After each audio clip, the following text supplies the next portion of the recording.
We're going to move on now. In the Eastern Hills Mall over in Clarence has lost an awful lot of tenants over the past few years, and its owners are now looking to the future.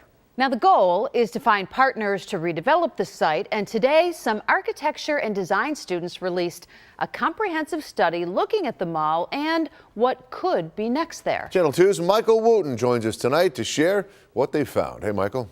Hey, Scott, good evening. Yeah, the Studio 5 group at SUNY Alfred State came up with this plan that looks pretty impressive, and they presented it to the public at Clarence Town Hall this afternoon.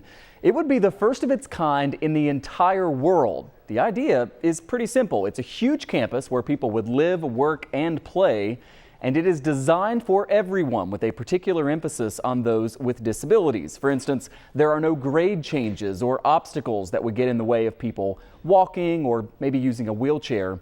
Through a feasibility study, the students say they found that it makes more sense to use some of the existing buildings on the side of the mall as opposed to just tearing everything down and starting from scratch.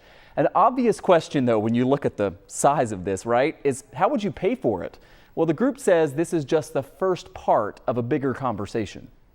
What we say in architecture school, we've had a Swiss budget for this project. We've dreamed very big, very large. So where will the dollars come from? That's a very interesting question, because at this point, this is one potential project for this site of many potential projects that could happen on this site.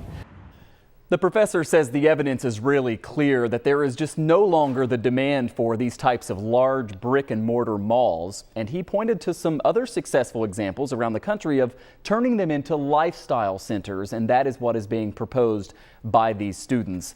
The owners have said that they want to work with other developers to turn it into a mixed-use site with retail and residential, restaurants, throw everything in there.